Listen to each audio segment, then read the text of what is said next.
hello. I am today very happy because I'm talking to Dr. Bajrang, who has come up with flying colors. Dr. Bajrang, first of all, heartiest congratulations Thank you for so your much, ma'am. achievement, and you have really made us very, very proud. पहले आप please अपने आप को introduce करिए. Myself, Dr. Bajrang Yadav. I am doing my MBBS from Nepal, and I just cleared my FMG exam in the June 2021. And I am really very, very thankful to Dr. Bhatia group of institute because they make my journey very easy and successful.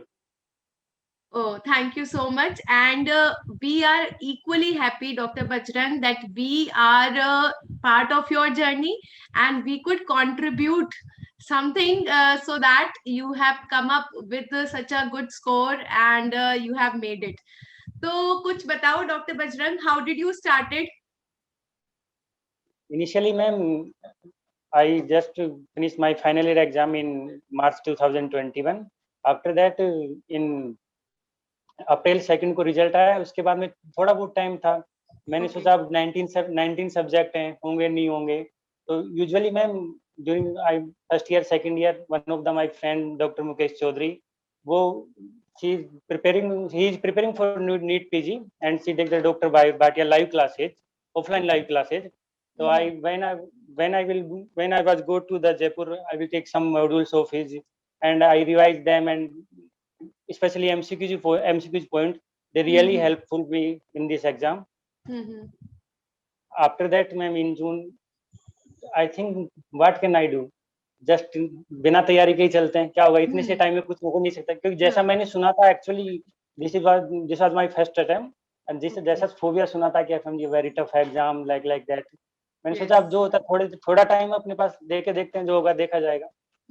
After that I started and I decided that only बस कुछ नहीं करूंगा, जो doctor Bhatia का जो last minute revision वाला है वो करूंगा बस, दैट्स इट. और जो टेलीग्राम पे जो क्वेश्चंस वगैरह आते थे, शॉर्ट वीडियोस आते थे, मैं केवल वो देखता था, उन्हें फॉलो करता था. तो क्या आपको लगा कि कैसे हेल्प करी हमारी वीडियोस ने आपकी, किस तरह से आप मतलब आगे अपने जूनियर्स, क्योंकि आप एक ट्रेडमार्क हो, आपने फर्स्ट अटेम्प्ट भी क्लियर करा है और आपको पता है कि बहुत सारे लोग कई अटेम्प्ट्स भी लग जाते हैं, है ना, क्लियर नहीं कर पाते, कई सारी प्रॉब्लम्स आती हैं. तो बेसिकली हमारा जो एम है इसका इंटरव्यू का, वो क्या रहता है कि ताकि आप एक सही मैसेज दे सको अपने जूनियर्स को, वो लोग कहीं परेशान ना हो, गुमराह ना हो, है ना. तो आप क्या कहना चाहोगे, आपने कैसे प्रिपरेशन करा ये गुरुकुल से, जिससे कि आपने फर्स्ट अटेम्प्ट में इतने अच्छे से निकाल लिया? बेसिकली मैम देखो, लास्ट टाइम मुझे जितना लगता है कि अपने को स्कैटर्ड नहीं होना चाहिए. ये भी ले लिया, ये भी ले लिया, सारा कचरा नहीं करना, कचरा नहीं आई करना. थिंक वो एक सबसे बड़ी प्रॉब्लम है, स्टूडेंट्स को ये लगता है कि ये भी ले लो, ये भी ले लो, ये भी ले लो, है ना. तो वो नहीं करना चाहिए. This thing is a major problem is many of the students.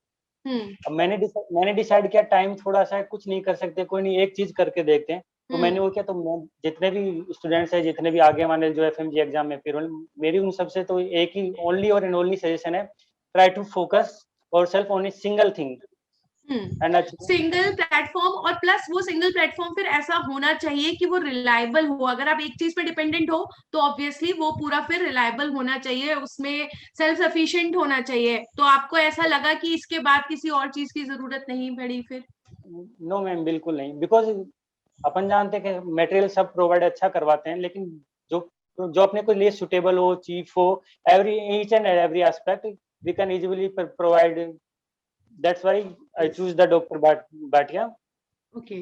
और आपको क्या लगा कि कुछ सब्जेक्ट्स ऐसे लगे जो कि जो चीजें पहले नहीं समझ में आ रही थी, जो आपको लगा कि ये चीजें पिकअप हुई, हाँ पहली बार हमको लगा कि हाँ ये पढ़ी हूँ, जो आप मुझे पहले बता रहे थे?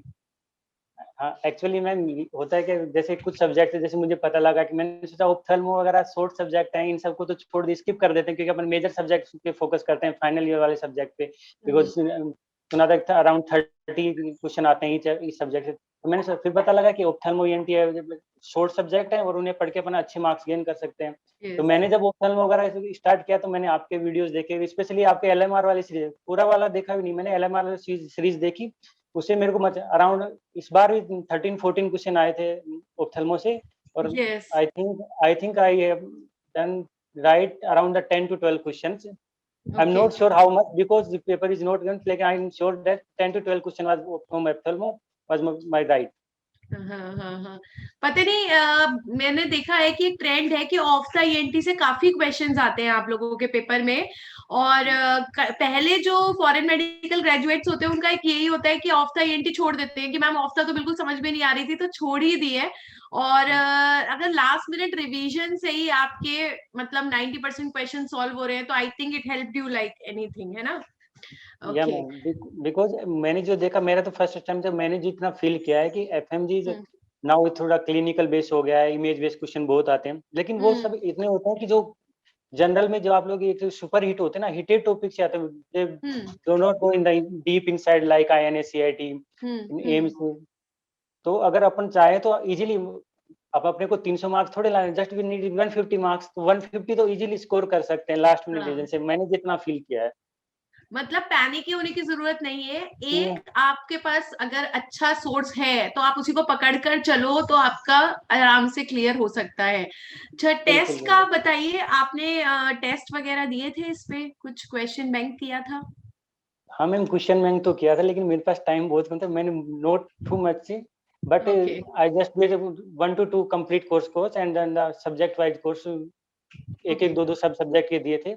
लेकिन वो भी रियली हेल्पफुल थे, बिकॉज उनसे पता लगता है कि अपनी प्रिपरेशन कैसी चल रही है, वी आर एट द, वो क्या अपने आप को अगर मार्क टेस्ट में मार्क्स अच्छे आ रहे हैं तो भी बूस्ट करते हैं कि हाँ, हम्म मेक कॉन्फिडेंस कि वी कैन डू इट, अपनी हम्म और अपनी स्पीड बढ़ानी चाहिए। हम्म। तो that was really helpful for me. हाँ, एक ये चीज है ना, बहुत बड़ा मैसेज है, क्योंकि क्या होता है देखा होगा आपने भी कि जब बच्चे बिल्कुल फाइनल स्टेजेस में आने लगते हैं उनको फियर हो जाता है कि अब हमारा टाइम वेस्ट होगा, टेस्ट देने से हमारा टाइम वेस्ट होगा। तो क्या कहना चाहोगे कि मतलब टाइम वेस्ट होता है टेस्ट देने से, या वाकई उतनी हेल्प होती है जितना टाइम हम उसमें स्पेंड करते हैं वो वर्थ होता है टेस्ट देने से? बिकॉज मैं इनिशियली मैं भी ऐसा ही सोचता था कि टेस्ट देने से लास्ट मिनट में केवल टाइम वेस्ट है, बिकॉज बट ऐसा नहीं है, बिकॉज टेस्ट देने से अपने पता लगता है कि अपने जो टॉपिक पढ़ा है उससे अपने रियली क्वेश्चन सोल्व हो रहे हैं नहीं हो रहे, अपन अपना हम्म। कॉन्सेप्ट अप्लाई कर पा रहे हैं नहीं कर पा रहे। Otherwise all are best is thing, because अगर कुछ पढ़ा और क्वेश्चन ही सोल्व नहीं हो रहे तो क्या फायदा। क्या तो फायदा, हाँ। वही बात है। ओके। तो तो, कोई तो पर्टिकुलर मुझे तो सब्जेक्ट जो जिसके बारे में स्पेशल मेंशन करना चाहोगे जिसने सबसे ज्यादा हेल्प किया इस पेपर में? Ma'am specially medicine subject doctor Mukesh Bhatia sir, and okay. Your ophthalmo and doctor Ajay Yadav sir, anaesthesia. Anaesthesia. Anaesthesia में, ओके। बिकॉज मैम एफएमजी में लोग सोचते हैं कि शॉर्ट सब्जेक्ट को अपन स्किप कर सकते हैं, लेकिन मुझे तो लगता है कि शॉर्ट सब्जेक्ट छोटे होते हैं, कम टाइम में उन्हें कंप्लीट कर सकते हैं और उन्हें मार्क्स भी गेन कर सकते हैं। अब लॉन्ग सब्जेक्ट, अब 30 मार्क्स का कोई सब्जेक्ट है तो लंबा है, तो उसके लिए अपने को टाइम भी उतना ही चाहिए। तो हम्म। अगर किसी के पास रियली कम टाइम में शॉर्ट टाइम ऑफ ड्यूरेशन है तो शॉर्ट सब्जेक्ट को स्किप नहीं करना चाहिए, मेरी अकॉर्डिंग टू मी। ओके। तो शॉर्ट सब्जेक्ट्स ज्यादा हेल्पफुल है, एक सोर्स पर रहना चाहिए, है ना, टेस्ट देने चाहिए, जो जो बातें आपने कही मैं वही रिपीट कर रही हूँ। और कोई या मैम, मैसेज देना चाहोगे अपने जूनियर्स को?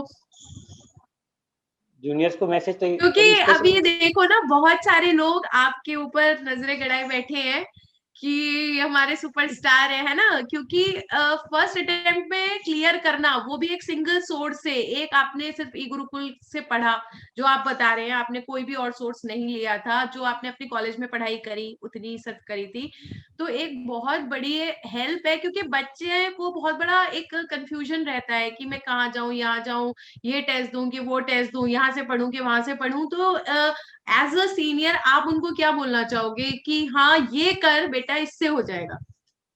बस मैम यही है, बिकॉज मैम लास्ट टाइम मैं भी ये सोचा कि यार क्या नहीं होगा, छोड़ देते हैं अपना, नहीं होगा, because I have around 1 month, and आधा हम्म। सा टाइम तो इसमें चला जाता है कि किससे स्टार्ट करें। फिर लास्ट फाइनली मैंने हाँ। डिसाइड किया कि अब स्टार्ट करते हैं। तो एक मेरी फ्रेंड है जो मतलब डॉक्टर मनीषा यादव, वो अभी रेजिडेंट प्रिपरेशन की थी उसने ऑफलाइन डॉक्टर भाटिया से ही, तो उसने ओके। बताया कि यार देख, सिलेक्शन होगा, क्वालिफाई होगा, वो मतलब नहीं रखता, लेकिन तू पढ़ तो सही, एटलीस्ट तेरे पास 20-25 दिन जितना दिन का टाइम है, एटलीस्ट तू वन प्लेटफॉर्म चूज कर और इससे तू पढ़, ये रियली तेरे लिए हेल्पफुल होगा। और एल जो भाटिया की LMR सीरीज है, उसे तो मतलब एकदम टॉप टू बॉटम पढ़ डाल उसे। तो मुझे ये फील हुआ कि जितने भी वन लाइनर्स थे एग्जाम में वो सब I think most 90% come from this.